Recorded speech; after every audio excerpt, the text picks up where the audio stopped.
I'm joined by Patrick Janssens, and unusually for this discussion, I'd like to talk to Patrick about his dogs and about racing in general. But this is almost a wider discussion, and it's not very often that I ask a trainer. Normally, it's somebody else, a non-trainer, to talk about sort of the political issues and the other issues going on in the industry. And it seems only right that we should have a trainer. And because Patrick is such a clear thinker on so many subjects, that's the reason that I've asked him. So, Patrick, thank you for joining me. Now, I'm going to be slightly controversial here, but I think trainers get away with a lot in terms of the issues in this industry. At the moment, I've done quite a bit, and I don't intend to go into great depth, but talking about the 4-day rule and about the issue with the Entame tracks and the ARC tracks requiring trainers to qualify or to trial dogs at their tracks before they can race. Let me put it to you that if it wasn't for bad trainers and trainers not taking enough care, and trainers in many cases trying to use tactical seeding by putting dogs, asking for a rail seed for dogs because they ideally want 3 or 4, but they're frightened of getting 5 or 6 for a dog that they really know is a middle seed. They are causing a lot of the problems that we're having to deal with. Is that a fair comment? It is a comment to a certain degree, but I think with you must trial at the track. For certain tracks, your Nottinghams, your Romfords, your Crayfords, and Mummels, I think it's wrong. I think I would never take a dog without a look to Nottingham. I would never take a dog without a look to Crayford, but I would take a dog without a look to Mummel or Romford, because I think they're easy tracks to run, especially Hove. I never had a problem, and I think at the end of the day, you need to know your own dog as well. Some dogs, see, I got a dog here from Droopy's Good. He's terrible first time at a track. I got another dog, Fabulous Laura. She won first time up at Sheffield, first time up at Henlow. She won first time up at Swindon. Every greyhound is different. And I think that's where the trainer comes into consideration. You have to adjust that dog, and don't do it for convenience. Do it what's best for the dog.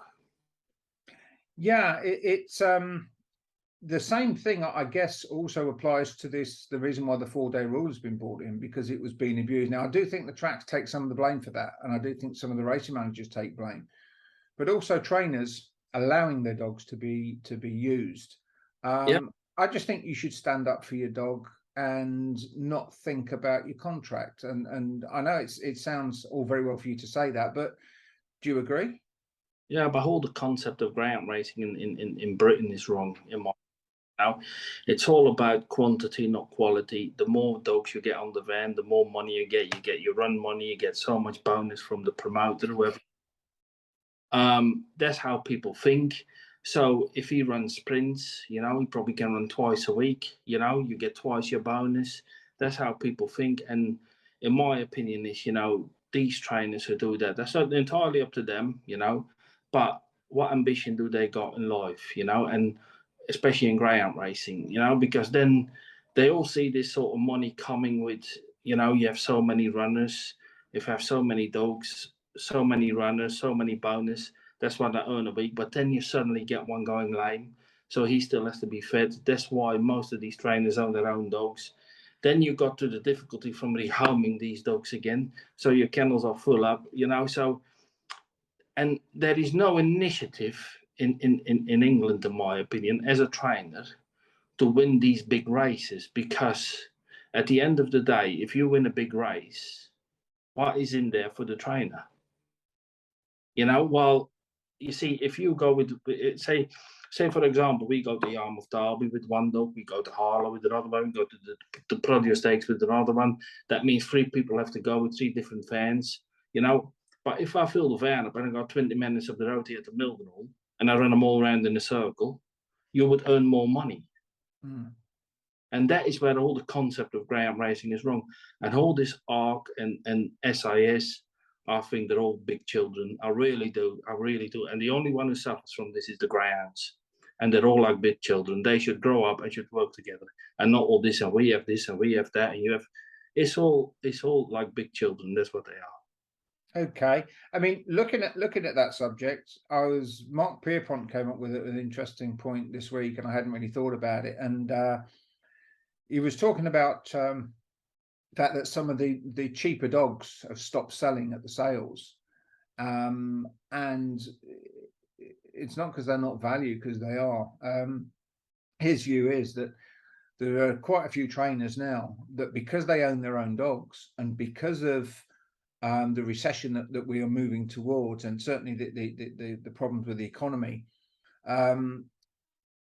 people aren't rehoming the dogs. There's a lot of dogs come back into the retirement kennels that had been rehomed during COVID. Trainers are now stuck with dogs in the kennel, and as a result, they're almost, as you might call, bed blocking. Do you think that that's a possibility? It probably is, but you see, a lot of these trainers is a lot they're self to blame for, because when you go to these promoters and they shove you this contract in front of you, you supply us 30 dogs a week. When you want to, you get this amount of money, you get a sign-on fee, you get this, you get that. But then once to supply 30 dogs, you almost need 60 dogs, because that's in season, that's this, that's that, and then you get. That's why they run certain dogs. That's why this 4-day rule come into place, really, because they're running dogs twice a week or more sometimes, and that's on one hand is good, but on the other hand, when you do, like, for example, I had Fabulous Azura, she's coming out of season, she's trialing a toaster, she's going better, I ring Henlo because the British Oaks thing is coming up. So she trialed on a Thursday.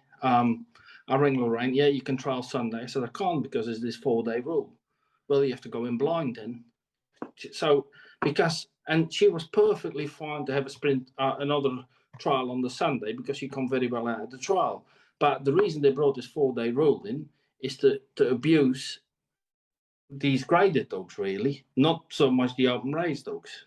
Yeah, it's one of those rules that is probably causing as many problems as it's solving, in terms of, I mean, I did a story with Ted Topic recently where he had to trial a dog round Monmore, gave it a solo trial, and it broke a hock, because we all know that it doesn't matter whether you're in a solo trial or not, you can still get serious injuries.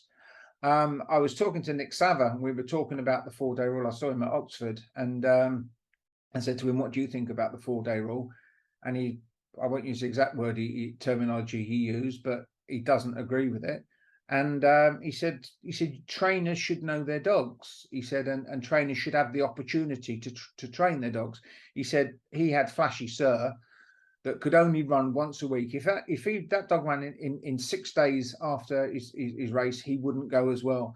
He said, and then he had a dog like Special Account.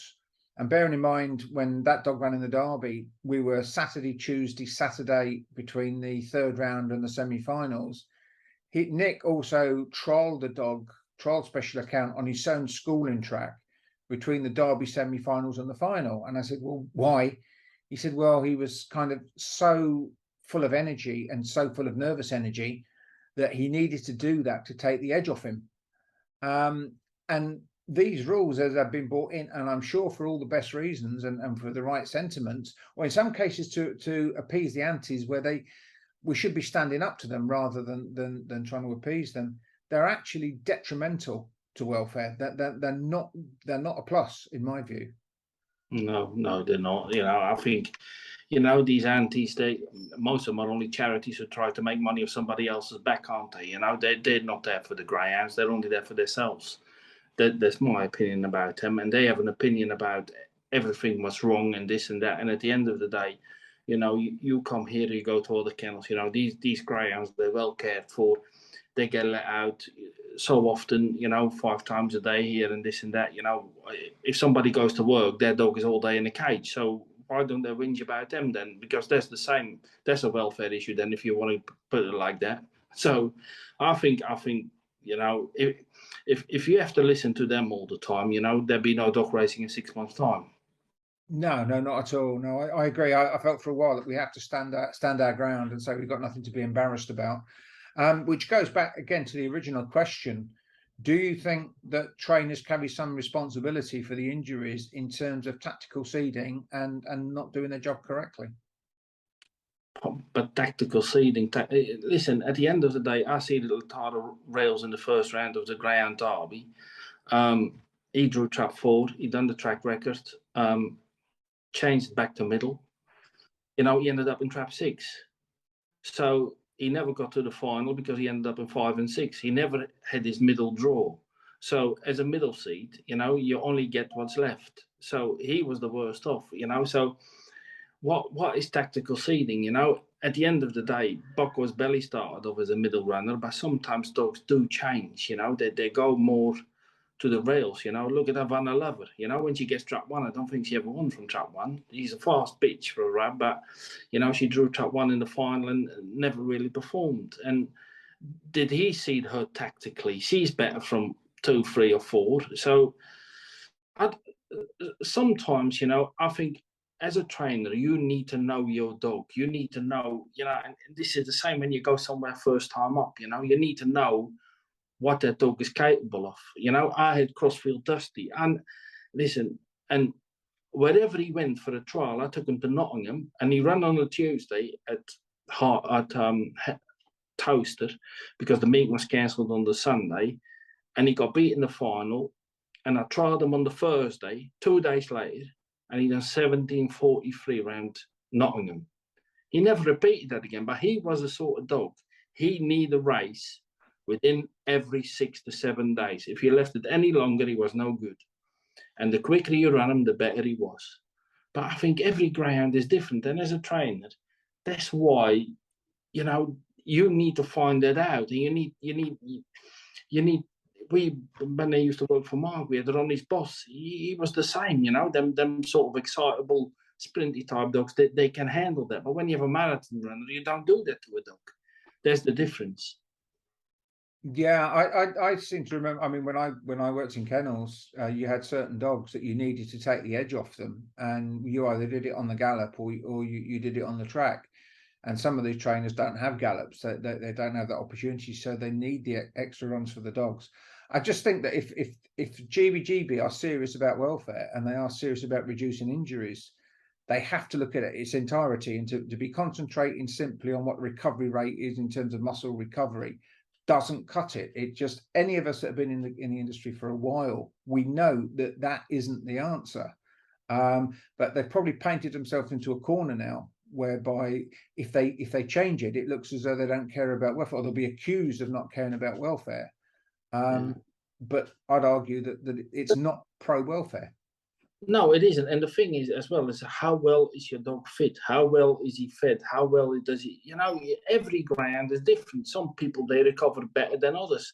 Same as a greyhound. You know, some dogs when they have a race, the next day they're bouncing, and another one he struggles to get off his bed. They're all different. You know, that's why when he used to go at Wimbledon, he had them 3 runs in a week. A lot of dogs got found out because some of them could handle it, some of them couldn't. You know, and then this is the thing. You know, I remember when Tim Crow was in the derby, everybody said, well, you know, he didn't really stay. Everybody said when he has them 3 runs, he'd be out.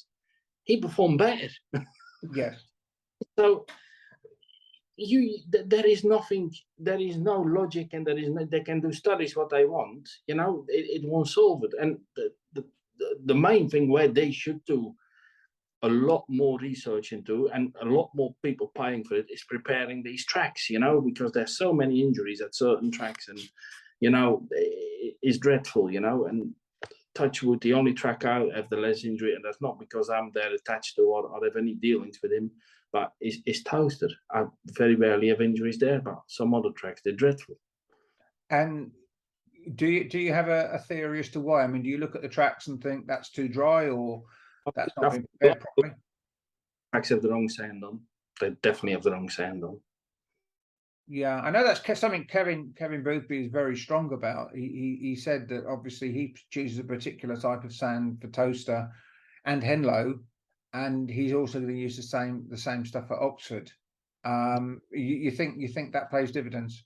I do, I really do. And listen, touch wood, and you know, people might say because I'm there and this and that, but I don't, you know, I have very, very few injuries, touch wood, at Toasted. And listen, I never take dogs to I only had one runner there. She a fabulous Azura, and she come off fine, you know, and she had a crack in her hook and everything, and she came back and she come in season. That's why it took so long to bring her back. But I never had no problems with them tracks. But when you go to certain other tracks, it's dreadful. It really is.